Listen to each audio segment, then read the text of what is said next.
Hi everyone and welcome to captain. So यार 21 मई से आपके जो है CUET 2023 के जो एग्जामिनेशंस हैं वो स्टार्ट हो जाएंगे।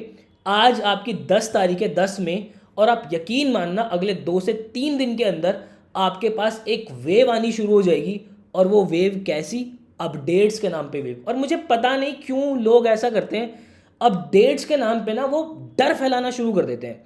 आज वाली वीडियो के अंदर प्रॉपर इस मई के एंड तक आपके पास क्या क्या अपडेट्स आएंगी, क्या क्या चीज़ें होती हैं। अभी आप प्रॉपर CUET का एग्जाम जब लिखोगे, आपका सिटी अलॉट कैसे होती है, कैसे आपको एडमिट कार्ड मिलता है, एडमिट कार्ड कैसे दिखता है, कैसे आप सेंटर पे जाते हो, वो सारी बातें ना मैं इस वीडियो के अंदर कर दूंगा। वीडियो कंपैरेटिवली थोड़ी सी बड़ी ज़रूर हो सकती है, बट आगे जो वेव बाकी चैनल्स वो फैलाने की शुरू करते हैं कि भाई आपकी इतने से टॉपिक के ऊपर, इतनी सी बात के ऊपर 3-3 घंटे की लाइव स्ट्रीम जो होनी शुरू हो जाती है, वो एक्चुअल में आपका समय खराब होता है। और अगर कोई चैनल ये देख रहा है तो आई रिक्वेस्ट यू, प्लीज़ ऐसा मत कीजिए, क्योंकि बच्चों का ये जो है बहुत क्रूशल टाइम होता है। आप उसी बात को बहुत कम शब्दों के अंदर रख के भी इंफॉर्मेशन दे सकते हैं। तो यार देखो अभी होगा क्या, सबसे पहले बिल्कुल स्टेप बाय स्टेप चलूंगा, कहीं आपको इसके बाद ना चैनल पे भटकने की जरूरत नहीं पड़ेगी। सबसे पहले 14 मई को आपका सिटी अलॉटमेंट होगा। अब ये सिटी अलॉटमेंट क्या है भाई?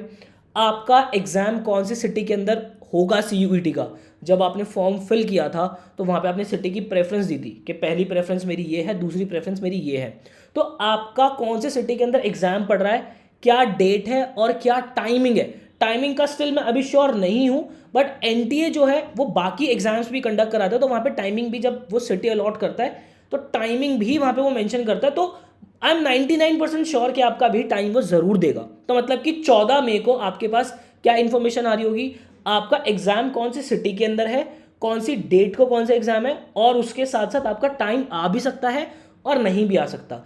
अब ये सिटी अलॉटमेंट होगा का यार, आपको जाना है यहाँ पे CUET.samarth.ac.in। ठीक है, ये फर्स्ट लिंक आप खोल लेना। यहाँ पे 14 तारीख को ना आपको एक नोटिस मिलेगा जिसके अंदर आपको NTA बता देगा कि आपका जो है सिटी अलॉटमेंट जो है वो आ चुका है। लिंक आपको प्रोवाइड कर दिया जाएगा।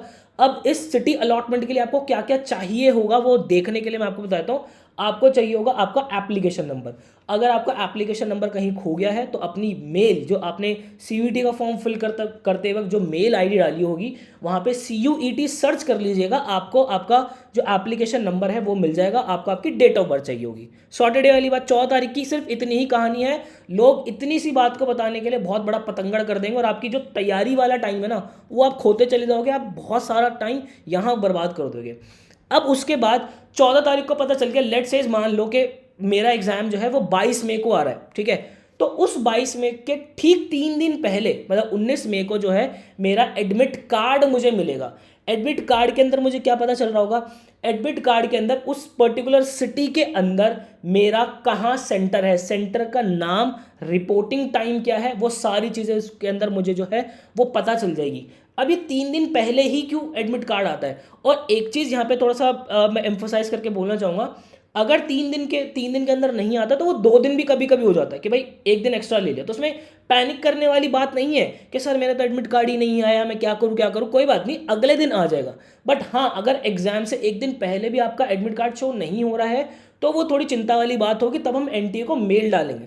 और ऐसे केस में भी ऐसा नहीं है कि आपका जो है एग्जाम कैंसिल हो जाएगा। आप NTA को मेल डालोगे, आपको प्रॉपर रिवर्ट मिल जाएगा, क्योंकि अब NTA का जो सिस्टम है CUET को लेकर प्रॉपर एकदम सिस्टमैटिक फॉर्म में आ चुका है। तो आपको चिंता करने की कहीं बात नहीं होगी। अब उसके बाद आपका एडमिट कार्ड दिखेगा कैसे भाई? एडमिट कार्ड कुछ इस तरीके से आएगा। ये लास्ट ईयर का एडमिट कार्ड है, इसको प्रॉपर समझते कि हमें क्या क्या जो है चीज़ें मेंशन होगी। यार देखो यहाँ पे मैंने सिग्नेचर और बारकोड जो है वो हाइड किया हुआ है प्रीवियस रीजन की वजह से। आपका नाम, रोल नंबर वगैरह सारी चीज़ें यहाँ पे मेंशन होगी। देन उसके बाद सबसे इंपॉर्टेंट चीज़ जो आपको पता चल रही होगी वो होगी आपकी टेस्ट की डिटेल्स। अब ये टेस्ट की डिटेल्स क्या है? आपके सब्जेक्ट्स जो जो आपने चूज किए हैं वो आपके स्लॉट्स के अंदर एग्जाम होंगे। हो सकता है कि आपका जो है 2 स्लॉट के अंदर एग्जाम हो जाए, हो सकता है आपका 3 स्लॉट के अंदर एग्जाम हो जाए, हो सकता है कि आपने सब्जेक्ट्स ही इतने कम भरे हैं कि एक ही स्लॉट के अंदर आपका एग्जाम हो जाए। वो डिपेंड करेगा कि आपने सब्जेक्ट्स कितने कितने भरे हैं। आप अगर यहाँ पे देखोगे तो इस बच्चे का जो है 28/8/2022 को पहला स्लॉट था और स्लॉट का टाइमिंग क्या था 9 से 12 बजे का, ठीक है। अब 9 से 12 बजे का टाइमिंग था, मतलब कि 9 बजे पेपर शुरू होना था।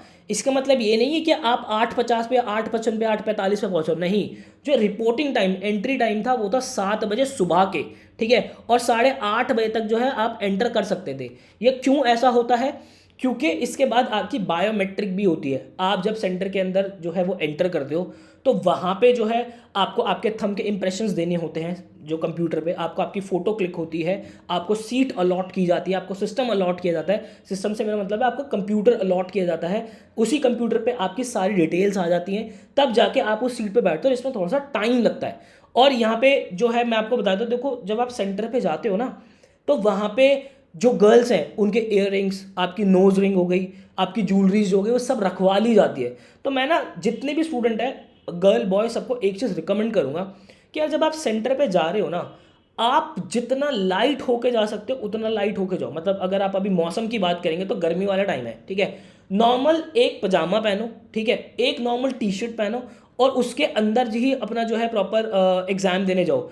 फालतू में आप ऐसा कुछ पहन के जा रहे हो जहाँ पे आपको बेल्ट लगाने की ज़रूरत है, तो वो आपको बेल्ट भी निकलवा लेते हैं, आपकी ईयरिंग्स निकलवा लेते हैं। और होता क्या है मैं आपको ना बता दूं, जैसे अभी नीट में भी क्या हुआ था, बहुत जब चेकिंग होती है तो सारी चीज़ें बाहर रखवा ली जाती है। और ऐसे में क्या होता है, जब आप एग्जाम लिख रहे होते हो तो वो जो एक्सपेंसिव ज्वेलरीज वगैरह हमारी होती है ना, उसकी अलग ही चिंता होती है और कानों पर ना ऐसे टेप लगवा दी जाती है। तो ये ना बहुत अलग ही लेवल पर चिंताएं देता है। तो जितना आप खुद को फ्री रख के जाओगे उतना ही बढ़िया है। नॉर्मल चप्पल पहन के जाना, क्योंकि वहाँ पे कुछ सेंटर्स पे शूज़ भी निकलवा दिए जाते हैं। फिर उसके बाद आप गर्मी में शूज़ पहन रहे हो, वापस सेंटर के अंदर भाग रहे हो, बहुत आफत आते हैं। जितना लाइट रखोगे खुद को उतना बढ़िया। नॉर्मल पजामा, एक टी शर्ट पहनो, चप्पल पहनी, एडमिट कार्ड, जो इंपॉर्टेंट चीज़ें हैं वो उठाई और सीधा एग्जाम देने चले गए। ये होना चाहिए आपका। अब उसके बाद यहाँ पे देखो, ये आपका जो है सेंटर का नाम आ गया और ये वेन्यू क्या है आपका, प्रॉपर एग्जैक्ट कहाँ पड़ेगा वो लोकेशन, इस तरीके से, ठीक है। तो अब दो चीज़ें यहाँ पे, सिटी अलॉटमेंट में आपको सिटी, डेट और टाइम शायद आपको पता चल जाए जब आपका एडमिट कार्ड आएगा, तो उस सिटी के अंदर कहाँ एग्जैक्ट आपका जो है सेंटर पड़ा है वो आपको पता चल रहा होगा।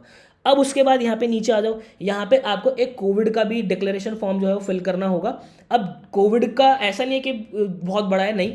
आप बस अपना जो है नाम लिखोगे, अपना एड्रेस लिखोगे और कुछ इसमें से कुछ सिम्टम आपको आए तो आप उसको टिक करोगे, अदरवाइज नहीं करोगे। उसके बाद आप कौन कौन सी सिटी ट्रैवल करे हो लास्ट 3-4 दिन के अंदर वो आप डाल दोगे, जो कि आपको डालना भी नहीं है, मत डालो भाई, नहीं गए हम, कहीं नहीं गए। उसके बाद सबसे इंपॉर्टेंट चीज़ जो आपको ध्यान रखनी है, यहाँ पे देखना, candidate photo same as uploaded on the application. जो एप्लीकेशन फॉर्म में आपने फोटो अपलोड की है, कोशिश करना उसकी 3-4 फोटोज़ आपके पास हो, क्योंकि जिस दिन आप एग्जाम देने जाओगे 2 फोटोज़ तो आपको लेके ही जानी पड़ेगी। तो आपकी वो फोटो आप रेडी रखना अभी से ही। देन उसके बाद जो है कैंडिडेट का लेफ्ट थंब, घर से ही जो है आप लेफ्ट थंब जो है उस पर एडमिट कार्ड पे लगा के जाओगे। सिग्नेचर घर से नहीं करने होते, सिग्नेचर जो है आप सेंटर पे जाके करते हो, ठीक है। उसके बाद अब देखो, यहाँ पे बच्चों को बड़ी कंफ्यूजन होती है। जो आपका एडमिट कार्ड है ना, वो 3 पेज का आता है, बट आपको प्रिंट आउट जो लेना होता है वो ना पहले ही पेज का लेना होता है, बाकी के पेजेस का प्रिंट आउट आपको नहीं लेना होता, ठीक है। और आप क्या क्या लेके जा सकते हो, मैं लास्ट ईयर के अकॉर्डिंग बता रहा हूँ। सबसे पहले पानी की बोतल आप लेके जा सकते हो। एक ट्रांसपेरेंट बॉल पॉइंट पेन जो होता है, ट्रांसपेरेंट होना चाहिए, मतलब ऐसे कि नहीं उसके ऊपर कुछ छपा हुआ है, उसके अंदर का कुछ नहीं दिख रहा, ऐसा पेन जिसके अंदर क्लियरली अंदर बाहर का सब कुछ विजिबल हो, वैसा पेन लेके जा सकते हो। एडमिट कार्ड लेके जाना है along with self declaration. Declaration वो कोविड वाली जो एडमिट कार्ड के नीचे ही आई है। उसके बाद एडिशनल पासपोर्ट साइज फोटोग्राफ और पेस्टिंग ऑन अटेंडेंस सीट। मैंने कहा ना आपको 2 फोटोज आपको पासपोर्ट साइज लेके जानी है। प्रेफर करना, कोशिश क्या यही लेके जाना है एक्चुअली, जो आपने एप्लीकेशन फॉर्म में डाली है वही फोटो आप लेके जाना। ओरिजिनल वैलिड आईडी प्रूफ, आपका जो है आधार कार्ड हो सकता है, पैन कार्ड अगर बना है तो वो हो सकता है, ठीक है। उसके बाद आपको पिछले साल तो जो है मास्क भी अलाउ नहीं किया था कि आप अपना मास्क पहनो, वो खुद ही आपको जो है मास्क देते, डिस्पोजेबल मास्क वो वहाँ पे प्रोवाइड करते। इस साल जो भी होगा वो आपको बता दिया जाएगा, ठीक है। तो इस तरीके का आपका जो है एडमिट कार्ड जो है वो आएगा। एडमिट कार्ड एग्जाम से 3 दिन पहले आएगा। देन उसके बाद क्या मेजर अपडेट आ रही होगी आपके पास, 20 तारीख को आपका DU का CSAS पोर्टल खुल रहा होगा। अब ये क्या है भाई, और मई एंड में आपका BHU का पोर्टल खुलेगा। आप इसको ठीक इस तरीके से समझो, जब आप इससे पहले बोर्ड एग्जामिनेशन देते थे, बोर्ड हमने दे दिया, हमारा रिजल्ट आ गया, उसके बाद यूनिवर्सिटी में जब हम जाते थे तो वहाँ पे यूनिवर्सिटी का फॉर्म फिल करते थे। सेम इसी तरीके से CUET आपका हो गया। अब आपको डिफरेंट यूनिवर्सिटीज़ के फॉर्म फिल करने पड़ेंगे। बहुत सी यूनिवर्सिटीज़ अपने फॉर्म फिल नहीं करवाती है, बट दिल्ली यूनिवर्सिटी, BHU तो अपना फॉर्म फिल करवाती है। और अगर कोई यूनिवर्सिटी अपना फॉर्म फिल कराएगी तो आपको चैनल पे प्रॉपर इन्फॉर्मेशन मिल जाएगी। आप ना सब्सक्राइब करके रखना चैनल को, क्योंकि हमारी वो आदत ही नहीं है कि हम छोटी सी बात को जो है बहुत पतंगड़ बना बना के एक ही बात को 4 टीचर 4 तरीके से बता रहे हैं। क्या मतलब यार, उसमें प्रॉपर पूरा बहुत टाइम खराब हो जाता है। तो वो सब चीज़ें हम नहीं करते, टू द पॉइंट आपको जो है इन्फॉर्मेशन यहाँ पर मिलेगी। तो CSAS पोर्टल जो है आपको वो 20 मई को खुल रहा होगा। अब यहाँ पे देखो बहुत से बच्चे जो हैं वो 20 तारीख को अपना फॉर्म फिल कर देंगे, क्योंकि उनका एग्जाम हो सकता है बाद में हो, जो CUET का एग्जाम होगा। कुछ बच्चे इसको बाद में फिल करेंगे, तो ठीक है, कोई इसमें लोड लेने वाली बात नहीं है। फॉर्म कैसे फिल करना है, उसकी प्रॉपर इन्फॉर्मेशन, क्या क्या डॉक्यूमेंट्स लग रहे हैं, उसकी proper information, proper video, proper step by step कैसे फॉर्म फिल करना होगा पोर्टल के ऊपर, DU CSAS पोर्टल पे, वो प्रॉपर आपको जो है पता चल जाएगी। अब उसके बाद क्या हो रहा होगा भाई, 21 तारीख से आपके एग्जाम शुरू हो जाएंगे CUET के। तो देखो मैं ना आपको एक चीज़ बात बताऊंगा, जैसे आपका सिटी अलॉटमेंट हो, जो भी सिटी आपको पता चले ना, तो उसके लिए अपनी टिकट्स वगैरह जो है पहले से ही करा के रख लेना। ऐसा ना हो एंड डे पे आपको भागने की ज़रूरत पड़े कहीं से कहीं तक भी। मैं आपको हमेशा से एक बात बोलूँगा, जितना खुद को लाइट रखोगे उतना ज़्यादा रिलैक्स होकर आप एग्ज़ाम दोगे। तो और अभी होगा क्या, मतलब 12-13 तारीख से जो वेव आएगी ना आपके पास अपडेट्स की, एक चैनल अपडेट दे रहा है, दूसरा चैनल अपडेट दे रहा है, तीसरा चैनल अपडेट दे रहा है, उसमें आपकी तैयारी खराब होगी सारी की सारी। इन सब लफड़ों के अंदर मत पड़ना, लाइव स्ट्रीम्स के अंदर बैठ बैठ के समय खराब मत करना। आपको इन दोनों पढ़ाई करनी है, क्योंकि एक स्मार्ट बच्चा जो होता है ना, वो टू द पॉइंट बातें सुनता है और बाकी का समय अपनी पढ़ाई में लगाता है। आपका समय भी प्रॉपर पढ़ाई में ही लगना चाहिए। टू द पॉइंट चैनल पे आपको इन्फॉर्मेशन मिलेगी, प्रॉपर डिटेल्ड इन्फॉर्मेशन मिलेगी। BHU का पोर्टल जो है मई के एंड के अंदर आपके पास आ रहा होगा, तो ये सारी ही इन्फॉर्मेशन आपके पास मिल जाएगी, कहीं भागने की ज़रूरत नहीं पड़ेगी। तो ये फालतू की जो अपडेट्स की वेव आएगी, उस अपडेट्स की वेव से बच के रहो, अपनी पढ़ाई करते रहो। आई होप आपको क्लैरिटी मिली होगी। मिलता हूँ ऐसी किसी नेक्स्ट वीडियो के अंदर, मुझे दीजिएगा इजाज़त। Till then bye bye and take care.